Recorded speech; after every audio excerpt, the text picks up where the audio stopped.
जय हिंद साथियों, नमस्कार। कॉम्पिटिटिव एग्जाम की सीरीज की यह दूसरी क्लास है जहां पर प्रीवियस ईयर में एग्जाम में पूछे गए क्वेश्चंस को हम डिस्कस करने वाले हैं। तो अगर आप भी यूपीपीसीएल, इलाहाबाद एआरओ, यूपीएसआई या अदर किसी भी कॉम्पिटिटिव एग्जाम की तैयारी कर रहे हैं जहां पर कंप्यूटर से संबंधित क्वेश्चंस पूछे जाते हैं, तो हमारी इस सीरीज को आज ही ज्वाइन कर लीजिए और हर रात 9 बजे क्लासेस को आप अटेंड करिए ताकि आसानी से आप कंप्यूटर के एक्सपर्ट बन सकें और एग्जाम को आसानी से क्रैक कर सकें।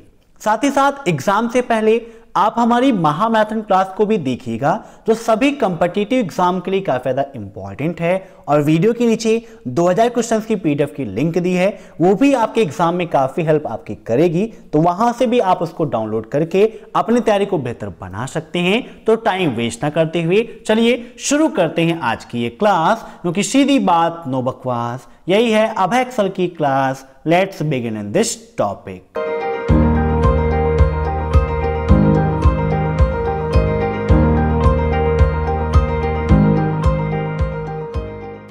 तो कल की क्लास को आज हम आगे बढ़ाएंगे। कल की क्लास में 20 मोस्ट इंपॉर्टेंट क्वेश्चन हमने डिस्कस किए थे। यहां पर आज का पहला क्वेश्चन है, कोई अक्षर या अंक बेस लाइन से नीचे और छोटा होता है तो उसे क्या कहते हैं? सुपरस्क्रिप्ट, सबस्क्रिप्ट, आउटलाइन या लोअर लाइन? इन सभी क्वेश्चंस को आप मॉक टेस्ट के रूप में लेते रहिए और कमेंट बॉक्स में आंसर देते रहिए। वीडियो क्लास में आप जरूर बताइएगा कि आपके कितने क्वेश्चन सही हुए हैं। यहां पर बात की गई है, कोई अक्षर या अंक है जिसमें बेस लाइन से नीचे और छोटा कोई अक्षर या अंक आ रहा है तो उसे क्या कहते हैं? तो यहां पर इसका राइट आंसर हो जाएगा सब स्क्रिप्ट। कैसे होता है ये भी आप देख लीजिए। जैसे मान लीजिए मुझे लिखना है ऑक्सीजन का फार्मूला, तो यहां पर O2 ऐसे तो होगा नहीं, यहां पर 2 कहां होता है? आपका बेस में होता है।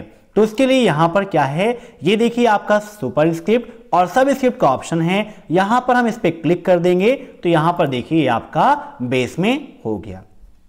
ऐसे ही अगर बात करता कि बेस लाइन से ऊपर, तो ऊपर के लिए जैसे x प्लस वाई का होल स्क्वायर है, तो यहां पर 2 कहां पर होगा? ऊपर होगा बेस लाइन से। तो यहां पर 2 को सेलेक्ट करेंगे और यहां पर इसके लिए यहां पर जाएंगे और सुपर स्क्रिप्ट पर क्लिक कर देंगे। कंट्रोल प्लस से प्लस प्लस का उपयोग करते हैं सुपर स्क्रिप्ट के लिए। तो शॉर्टकट की भी आप नोट कर लीजिएगा, काफी इंपॉर्टेंट है। कंट्रोल प्लस शिफ्ट प्लस, इसका उपयोग सुपर स्क्रिप्ट के लिए यहां पर लिख भी देते हैं सुपर, और सब स्क्रिप्ट के लिए कंट्रोल प्लस इक्वल का उपयोग करते हैं। किसका? कंट्रोल प्लस इक्वल साइन का उपयोग हम सब स्क्रिप्ट के लिए करते हैं। अब देखते हैं नेक्स्ट क्वेश्चन। इंटरनेट के उपयोग हेतु मॉडेम से मॉडेम कनेक्शन बनाने के लिए निम्न में से किसे टेलीफोन लाइन का उपयोग किया जाता है? मींस निम्न में से किस में टेलीफोन लाइन का उपयोग किया जाता है? ISDN, डायल अप, ईथरनेट या केबल इंटरनेट? नेटवर्किंग डिवाइस के अंतर्गत मॉडेम एक इंपॉर्टेंट टॉपिक है। आपके एग्जाम में मॉडेम से संबंधित काफी सारे क्वेश्चंस पूछे जाते हैं। एक क्वेश्चन ये पूछा जाता है कि कौन मॉड्यूलेशन और डीमॉड्यूलेशन करने के लिए जिम्मेदार होता है, या फिर ये पूछ लेता है कि मॉडेम का अन्य नाम क्या है? तो मॉडेम को मॉड्यूलेटर और डीमॉड्यूलेटर के नाम से हम जानते हैं। यही मॉड्यूलेशन और डीमॉड्यूलेशन करने के लिए जिम्मेदार होता है। एक क्वेश्चन आपके एग्जाम में पूछा जाता है कि निम्न में से कौन सी नेटवर्किंग डिवाइस एनालॉग सिग्नल को डिजिटल सिग्नल में और डिजिटल सिग्नल को एनालॉग सिग्नल में कन्वर्ट करने का काम करती है? डिजिटल सिग्नल से digital to analogue and analogue signal to digital signal. तो मॉडेम एनालॉग को डिजिटल में और डिजिटल को एनालॉग में कन्वर्ट करने का काम करती है। साथ ही साथ ये क्वेश्चन पूछ लेता है कि निम्न में से कौन सी युक्ति इनपुट भी है और आउटपुट भी है? तो इसका राइट आंसर हो जाएगा modem. Modem is a IO device. IO का मतलब क्या होता है? Input output. यह इनपुट लेती भी है और आउटपुट देती भी है। यहां पर क्वेश्चन था कि इंटरनेट के उपयोग हेतु मॉडेम से मॉडेम कनेक्शन बनाने के लिए किसमें टेलीफोन लाइन का उपयोग किया जाता है? तो इसका राइट आंसर हो जाएगा ऑप्शन बी, डायल अप। अब नेक्स्ट, मूल ARPANET में ... सीधे ही एक दूसरे के साथ जुड़े हुए थे। इन दी ओरिजिनल अर्पानेट, मतलब निम्न में से ऐसा कौन है जो सीधे ही एक दूसरे से जुड़ा था?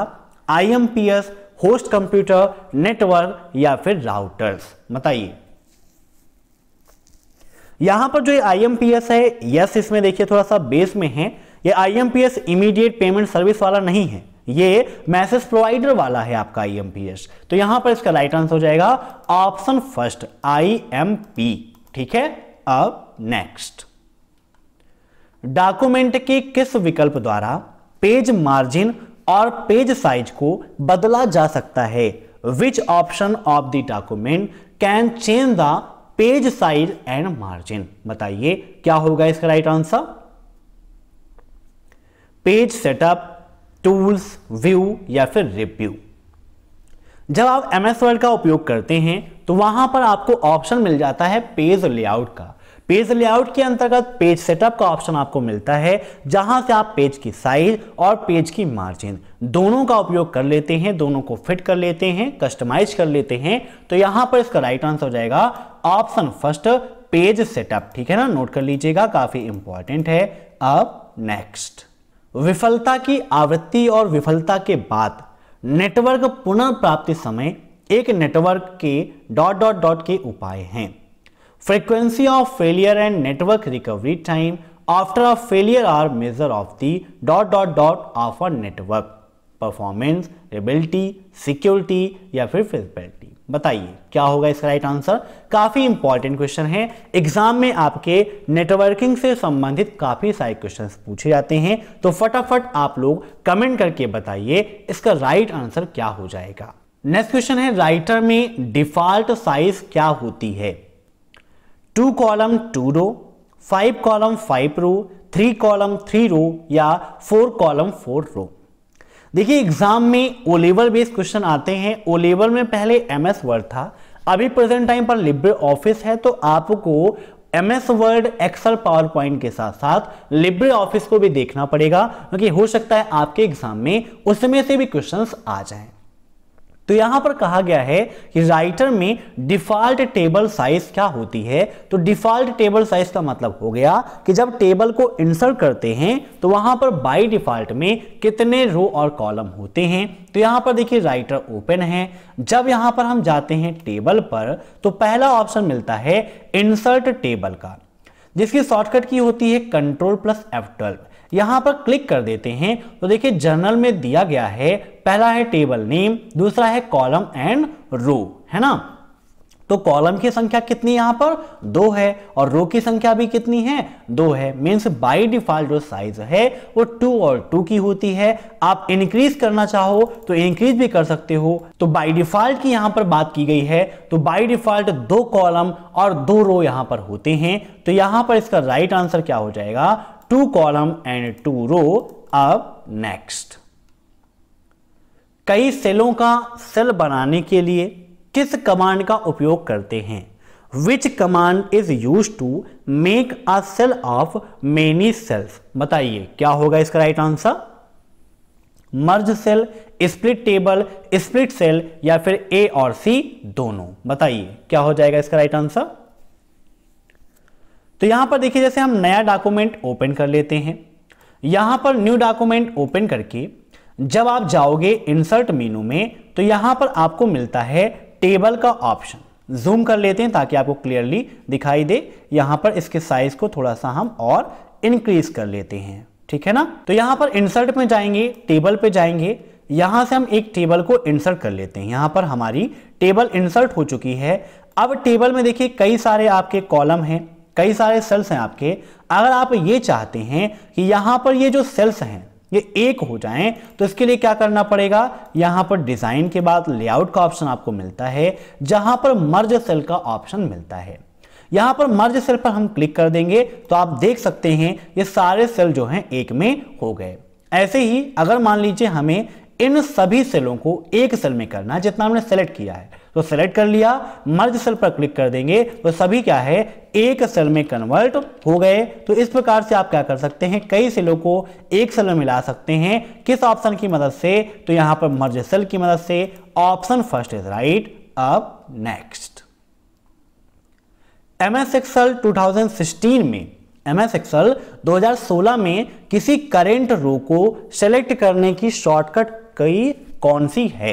मीन्स अगर किसी करेंट रो अर्थात जिसको हमने सेलेक्ट किया, जिस पर कर्सर है, उस पूरी रो को सेलेक्ट करना है तो उसके लिए किस शॉर्टकट की का उपयोग करते हैं? Shift plus space, control plus space, control plus 9 या फिर शिफ्ट प्लस 0? बताइए क्या होगा इसका राइट आंसर।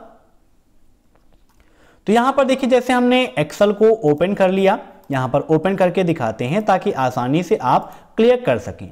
तो यहां पर हमारा स्प्रेडशीट प्रोग्राम ओपन हो गया है। मान लीजिए अभी हम इस रो में हैं और पूरी रो हमें सेलेक्ट करना है, तो शिफ्ट के साथ में स्पेस प्रेस करेंगे तो आप देख सकते हैं कि आपकी पूरी रो सेलेक्ट हो चुकी है। ऐसे ही अगर एक कॉलम करना है, कंट्रोल प्लस स्पेस कर देंगे तो पूरा कॉलम हमारा सिलेक्ट हो जाएगा। तो रो के लिए शिफ्ट प्लस स्पेस और कॉलम के लिए कंट्रोल प्लस स्पेस का उपयोग किया जाता है। तो इसे भी आप याद कर लीजिएगा। यहां पर इसका राइट आंसर हो जाएगा option first, control plus space. अब नेक्स्ट, बोल्ड टैग के अलावा कौन सा टैग टेक्स्ट को बोल्ड बनाता है? Apart from bold tag what other tag makes text bold? Black, strong, bold या फिर इनमें से कोई नहीं? तो देखिए इस प्रकार का बोल्ड का कोई टैग नहीं है। बोल्ड करने के लिए कौन सा टैग है? ये बी जो लिखा हुआ है, इस टैग का उपयोग करते हैं। टैग्स आपके जो हैं वो एंगुलर ब्रैकेट्स के अंदर ही लिखे जाते हैं, इसे हम टैग बोलते हैं। तो बताइए क्या हो जाएगा इसका राइट आंसर। तो इसका राइट आंसर हो जाएगा ऑप्शन सेकेंड, स्ट्रॉन्ग टैग का उपयोग हम टेक्स्ट को बोल्ड करने के लिए करते हैं। इसके अलावा टेक्स्ट को आपको बड़े में करना है, थोड़ा सा उसकी साइज को बड़ा करना है तो हम बिग टैग का उपयोग कर लेते हैं, और स्मॉल करने के लिए, छोटा करने के लिए नॉर्मल साइज से स्मॉल टैग का उपयोग कर लेते हैं। अब देखते हैं नेक्स्ट क्वेश्चन।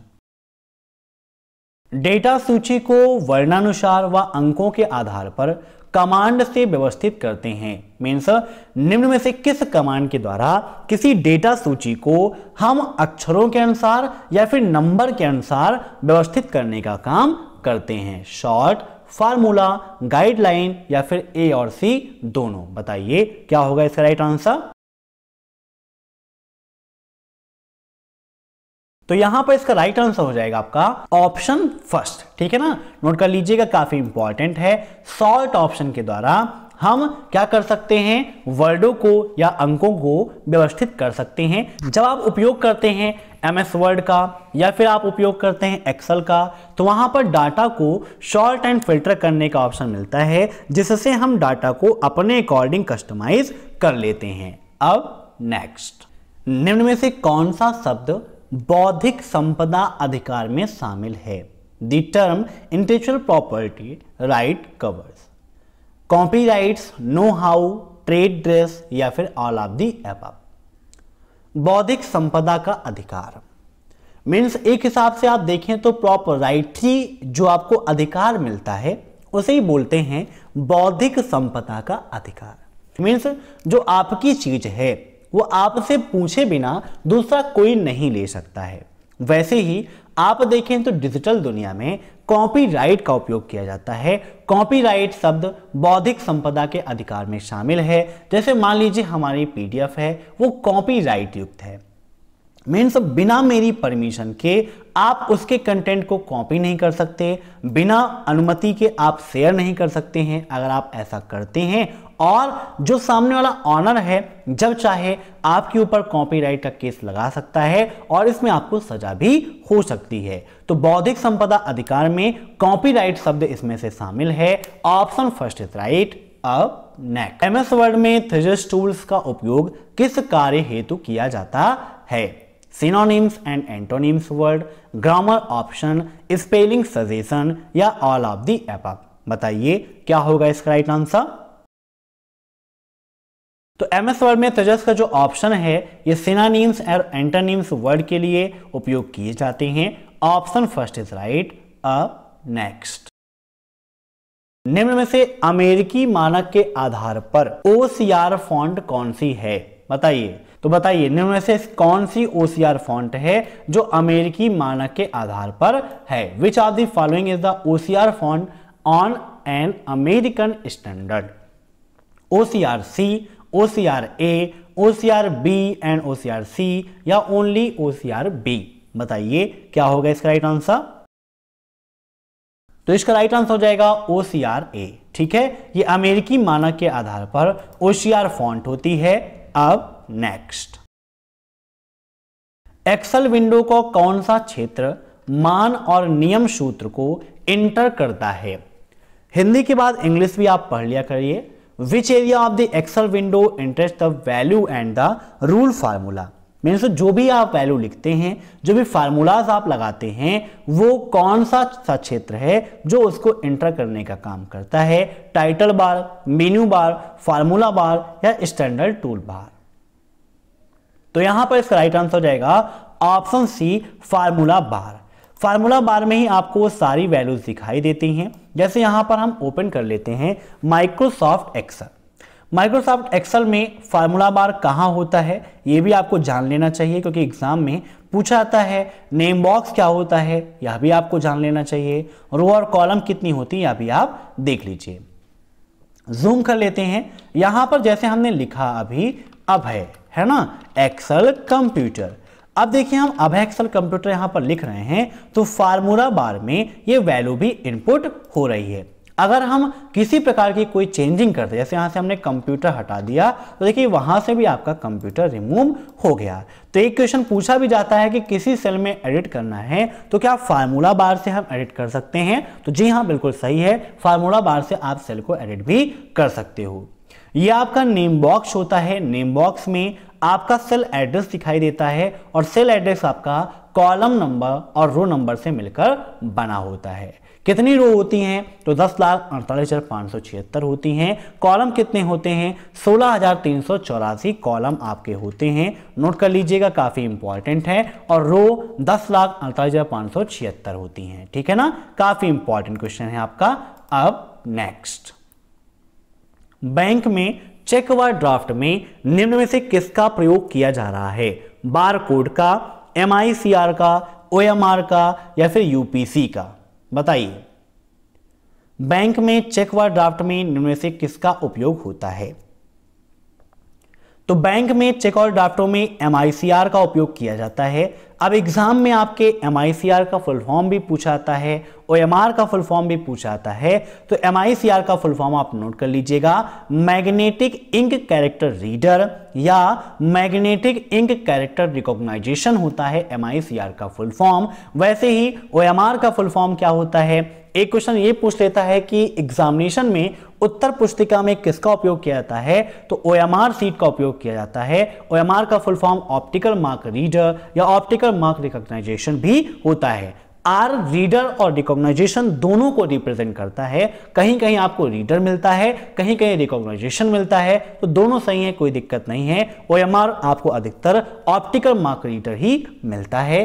अब नेक्स्ट, निम्न में से कौन 1 किलोबाइट के बराबर है? बेसिक में आपने पढ़ा होगा तो वहां से आप क्लियर कर सकते हैं। बाकी आप चैनल को विजिट कर लेंगे तो वहां पर CCC complete course in Hindi and O level M1 R5 complete course in Hindi की प्लेलिस्ट मिल जाएगी। जिस भी प्लेलिस्ट को चाहते हैं आप विजिट कर सकते हैं। वहां पर चैप्टर वाइज आपको कंटेंट मिल जाएगा, जहां पर मेमोरी के अंतर्गत मैंने पढ़ाया है कि 1 GB में कितने MB होते हैं, PB क्या है, TB क्या है, EB क्या है, ZB क्या है, सब कुछ आपको बताया है, जितनी भी यूनिट्स आपकी मेमोरी की होती हैं। तो यहां पर बात की गई है 1 किलोबाइट की। तो 1 किलोबाइट में कितने बाइट होते हैं पहले आप ये जान लीजिए। तो 1 KB में 1024 बाइट होते हैं। कितने होते हैं? 1024 बाइट होते हैं। अब यहां पर कहा गया है कि 1 किलोबाइट के बराबर कौन है? 8192 बिट्स, 524 निबल, 1 मेगाबाइट या 512 बाइट्स। अब यहां पर देखिए 1024 बाइट का कोई ऑप्शन तो है नहीं। अब आप ये जानते हैं कि 1 बाइट में 8 बिट होते हैं। नोट कर लीजिए, 1 बाइट में कितने होते हैं? 8 बिट होते हैं ना। मैथ्स यहां पर पढ़ लीजिए, 8 बिट होते हैं। तब ये बताइए 1024 बाइट में कितने बिट होंगे? तो क्या करेंगे आप यहां पर? इसके लिए आपको क्या करना पड़ेगा? इक्वल 1024 मल्टीप्लाई अगर आप 8 करेंगे तो यहां पर इसका राइट आंसर हो जाएगा 8192 बिट्स, है ना। मींस यहां पर इसका राइट आंसर कितना आ जाएगा, ऑप्शन बी 8192 बिट्स। एक MB में कितने केबी होते हैं, तो एक MB में 1024 केबी होते हैं। कभी कभी ये पूछ लेता है कि क्या एक MB लगभग 1000 केबी के बराबर होता है, तो ट्रू है। ऐसे ही एक केबी लगभग 1000 बाइट के बराबर होता है, तो लगभग में 1000 लिखा है तो बिल्कुल सही है, कोई दिक्कत नहीं है, आप ट्रू कर दीजिएगा। अब नेक्स्ट, किस मेमोरी को एक्सेस करने में कम समय लगता है, बताइए। ऐसी कौन सी मेमोरी है जिसको एक्सेस करने में कम समय लगता है, रोम, रैम, रजिस्टर या फिर कैश। अब एग्जाम में मेमोरी से संबंधित ये सभी आपके लिए इंपॉर्टेंट हैं। जैसे कि रोम का फुल फॉर्म क्या होता है, यह भी एग्जाम में काफी पूछा जाता है। तो रोम का फुल फॉर्म होता है रीड ओनली मेमोरी। क्या होता है, रीड ओनली मेमोरी। ऐसे ही रैम का फुल फॉर्म क्या है, तो रैम का फुल फॉर्म होता है रैंडम एक्सेस मेमोरी। क्या होता है, रैंडम एक्सेस मेमोरी। यहां पर पूछा गया कि किस मेमोरी को एक्सेस करने में कम समय लगता है, तो राइट आंसर हो जाएगा रजिस्टर। रजिस्टर को एक्सेस करने में कम समय लगता है क्योंकि यह सबसे तेज मेमोरी होती है, सीपीयू के सबसे पास होती है। रोम के कितने पार्ट हैं, यह भी एग्जाम में पूछा जाता है। तो रोम के आपके मुख्यतः 3 पार्ट होते हैं। कौन कौन से होते हैं, तो पहला है पी रोम, दूसरा है ईपी रोम और तीसरा है डबल ईपी रोम। ये क्या है, आपके रोम के पार्ट हैं। वैसे ही रैम की बात करें तो रैम मुख्यतः 2 प्रकार की होती है। कौन कौन सी, एस रैम और दूसरी है डी रैम। अब एग्जाम में एस रैम का फुल फॉर्म भी पूछा जाता है। तो एस रैम का फुल फॉर्म क्या होता है, एस रैम का फुल फॉर्म होता है स्टैटिक रैम और डी रैम का फुल फॉर्म होता है डायनेमिक रैम। रैम का फुल फॉर्म तो बता ही दिया मैंने आपको, रैंडम एक्सेस मेमोरी। ऐसे ही पीरोम का फुल फॉर्म क्या है, नोट कर लीजिएगा। पीरोम का फुल फॉर्म होता है प्रोग्रामेबल रीड ओनली मेमोरी। क्या होता है, प्रोग्रामेबल रीड ओनली मेमोरी। ईपीरोम का full form erasable programmable read only memory और डबल ईपीरोम का full form electrically erasable programmable read only memory. ठीक है ना। अब नेक्स्ट, MS वर्ड में स्पेलिंग को सही करने के लिए किस प्रोग्राम का उपयोग किया जाता है, spell pro, spell check, Outlook Express या इनमें से सभी। तो यहां पर इसका राइट आंसर हो जाएगा ऑप्शन बी, स्पेल चेक का उपयोग MS वर्ड में स्पेलिंग को सही करने के लिए किया जाता है। अब नेक्स्ट, खोज इंजन किस प्रकार की जानकारी खोजने में सक्षम हैं, documents, audio, video, all of the above. बताइए क्या होगा इसका राइट आंसर। तो सर्च इंजन जो है आपके, ये डॉक्यूमेंट्स को भी खोज सकते हैं, ऑडियो भी आप खोज लेते हो, वीडियो भी आप खोज लेते हो। अर्थात इसका राइट आंसर क्या हो जाएगा, ऑप्शन डी। सर्च इंजन कौन से हैं, जैसे आप उपयोग करते हो गूगल का, तो गूगल क्या है आपका, एक सर्च इंजन ही है। ऐसे आप याहू का उपयोग करते हो, बिंग का उपयोग करते हो, ये सभी क्या हैं, आपके सर्च इंजन हैं, जहां पर आप इन सभी जानकारी को प्राप्त कर सकते हो। अब नेक्स्ट, अगर हार्ड डिस्क में 4 रिकॉर्डिंग सतह हैं और हर सतह में 16 ट्रैक हैं जो 8 सेक्टर में विभाजित हैं, तो हार्ड डिस्क में सिलेंडर की संख्या कितनी होगी। प्रीवियस एग्जाम में सेम टू सेम ये क्वेश्चन पूछा गया था। तो बताइए कि अगर हार्ड डिस्क में 4 रिकॉर्डिंग सतह हैं और हर सतह में 16 ट्रैक हैं जो 8 सेक्टर में विभाजित हैं, तो हार्ड डिस्क में सिलेंडरों की संख्या कितनी होगी, 8, 16, 32 या फिर 64। काफी इंपॉर्टेंट क्वेश्चन है, बताइए क्या होगा इसका राइट आंसर। तो यहां पर इसका राइट आंसर हो जाएगा ऑप्शन बी 16। ठीक है ना। तो आज की क्लास में बस इतने क्वेश्चंस। हर रात 9 बजे आप यूपीपीसीएल TZ2, इलाहाबाद ARO या अदर कॉम्पिटिटिव एग्जाम में जो कंप्यूटर के क्वेश्चंस आते हैं उनकी क्लास चल रही है, तो उसे आप अटेंड करिएगा। साथ ही साथ आशा करता हूं कि आपको यह वीडियो पसंद आया होगा। वीडियो पसंद आया हो तो लाइक कर दीजिए, शेयर कर दीजिए और अपना बहुमूल्य सुझाव कमेंट बॉक्स में हमें जरूर दीजिएगा।